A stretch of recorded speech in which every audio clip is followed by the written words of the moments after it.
Disclaimer before we get to the content. I know that we're not even 25% the way through the regular season, so don't fret if your favorite player is on this list. For all you know, they could be either shaking some cobwebs from not playing for some time, or they might be coming off of an injury, they could be in a brand new system, or they could be on a brand new team. I'm not saying that these players are atrocious, I'm just saying that I hold them at a very high standard and I expected a little bit more out of them. Also bear in mind that we used a lot of your takes to build this list.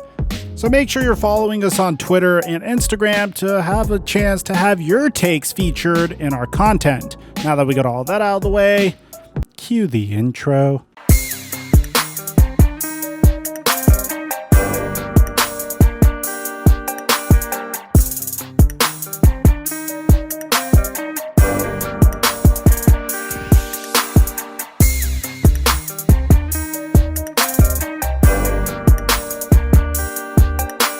Today's video is sponsored by SBD Play. SBD Play is a free play sports betting website.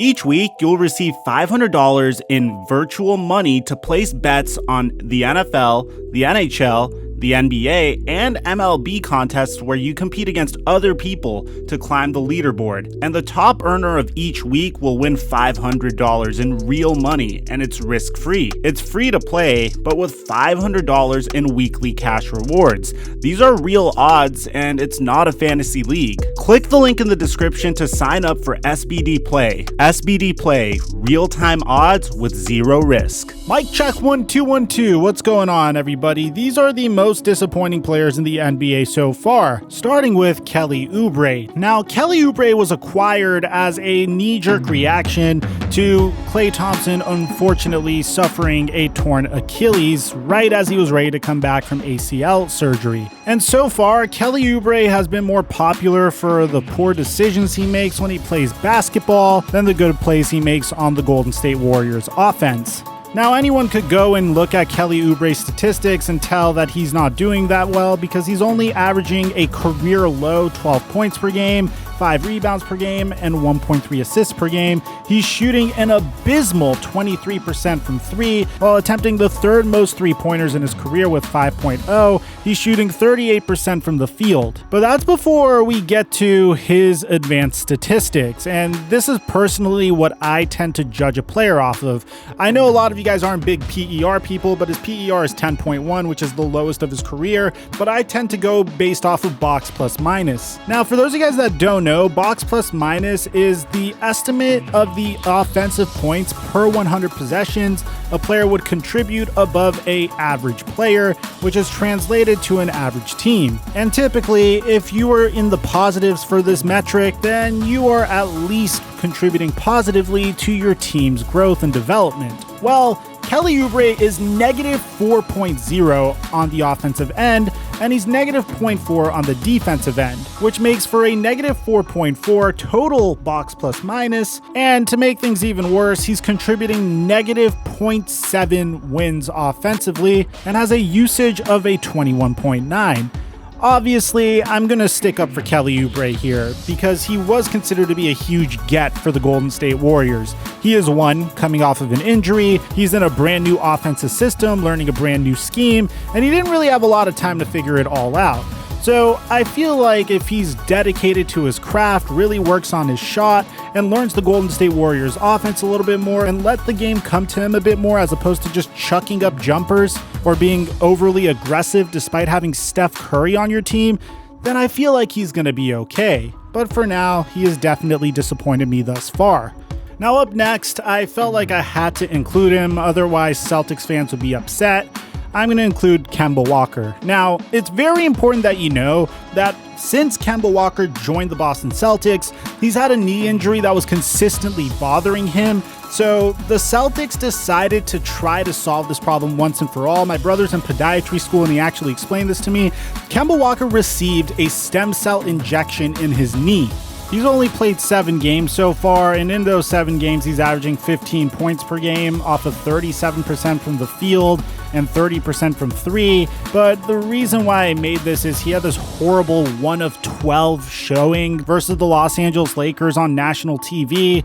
I figured I would just integrate him here and give you guys a little bit of method to the madness. He's just working his way back from an injury as well. And of course, I do expect him to eventually get to the 20 points per game mark and at least hover around the 19.4 PER. But even though he's performing terribly, he still has a offensive box plus minus of a 1, a defensive box plus minus of a -0.1, an overall 0.9 box plus minus, and a 0.1 value over replacement player, which pretty much means that the Celtics are still better with him on the floor. He's just not the same version of himself. I don't think he's terrible by any means, he's just not himself, and I think it's only a matter of time before we see him get back to where he was. Now, when I tweeted this out, a lot of you guys said, talk about Jamal Murray, because Jamal Murray is apparently performing terribly this year. But believe it or not, Jamal Murray at face value is pretty much mirroring the same statistics he put up last year. As a matter of fact, he's performing a little bit better. He's averaging 19 points per game off of 46% shooting. He's attempting more threes, and his three-point percentage is at a 35%. However, defensively, he has taken a little bit of a step back, and when you look at his advanced analytics, offensively, his box plus minus kind of took a tiny little dive.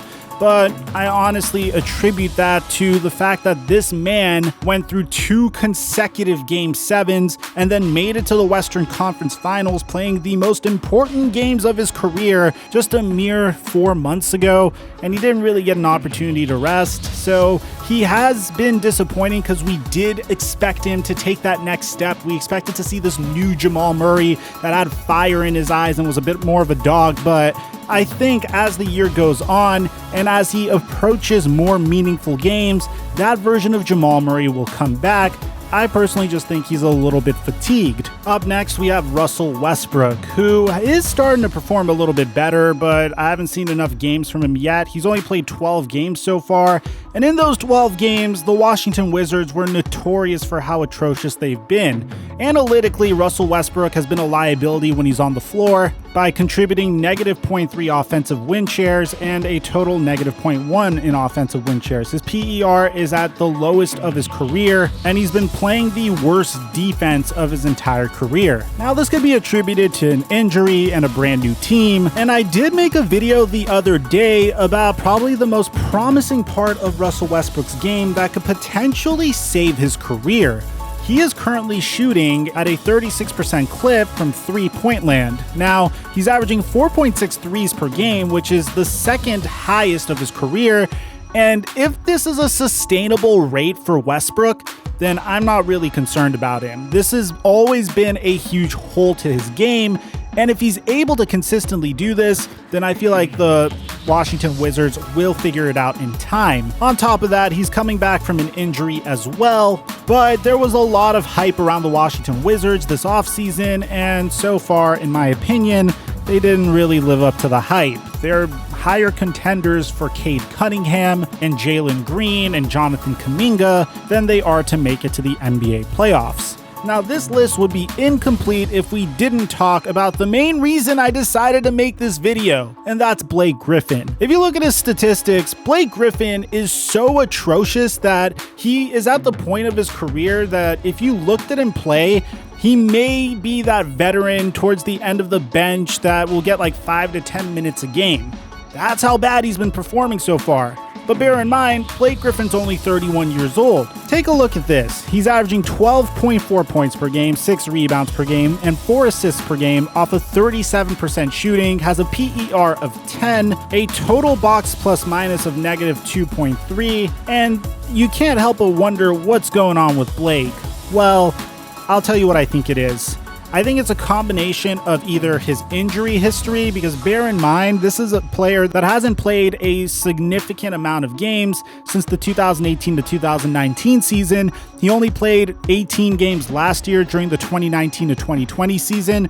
But on top of that, The Detroit Pistons have been atrocious this year. The lone bright spot on that roster is Jeremy Grant, who seemed to have switched bodies with Blake Griffin ever since coming to Detroit. I honestly have a theory that Blake Griffin is purposely playing horribly so the Detroit Pistons could potentially buy him out so he could sign with a contender. And that's my conspiracy theory that I might even make a full video on. And without a doubt, he has been the most disappointing player in the NBA this season that is on this list. But we still have two other players that we need to talk about because no player has been disappointing me more than Lonzo Ball. Now, if you look at Lonzo Ball's statistics at face value, he's averaging career highs in points per game, free throw percentage, and that's about it. His assists have gone way down, his rebounds are lower as well, and for the most part, at the very best, he's the same version of himself that he's been over the past 4 years. And this isn't to insult Lonzo Ball, because I want Lonzo Ball to succeed.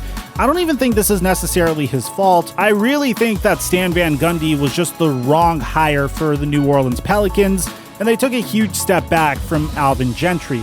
Alvin Gentry's up-tempo offense was perfect for Lonzo Ball, but it wasn't necessarily perfect for Zion Williamson, who the New Orleans Pelicans are terrified of getting injured. But Lonzo Ball thrives whenever he's in an up-tempo offense. Well, the Pelicans seem to be running more half-court sets this year, and as a result, Lonzo Ball's production has suffered. I honestly think at this point you might as well trade the guy because I don't imagine the Pelicans matching any offer that Lonzo would get this offseason, and I hear the Chicago Bulls and the Golden State Warriors might be interested. And our final player on this list is none other than Ben Simmons, and it's really strange because the Philadelphia 76ers are currently the top seed in the East, but Ben Simmons is underperforming. So I know what you guys might be wondering. Mike, how could this be? Well, if you look at Ben Simmons' statistics, yes, he's only averaging 13 points per game. Yes, he's averaging the same amount of assists that he typically does. His turnover numbers are near identical, and he's averaging 8 rebounds per game, which is fairly consistent for his entire career. So how could it be that magically his points per game numbers have gone down, but the Philadelphia 76ers are the number 1 team in the East? Well, I think it's fairly simple. Daryl Morey did what needed to be done by trading for some perimeter shooting by bringing in Danny Green and Seth Curry. Now the problem is, and I'll keep saying this, Ben Simmons and Joel Embiid just simply do not work. Until Ben Simmons magically is able to make a 3-point jump shot, all he does is clog up the paint, which makes it more difficult for Joel Embiid to work in. There's a huge reason why the Ben Simmons for James Harden trade rumor made a lot of sense. James Harden would space out the floor with 3-point shooters around him, and Joel Embiid could dominate on the interior and also make a nice little lob threat. Currently, Philadelphia is trying to experiment with Ben Simmons at the power forward and center position, which is interesting to say the least, but Ben Simmons is essentially Lonzo Ball in the sense that he is who he is.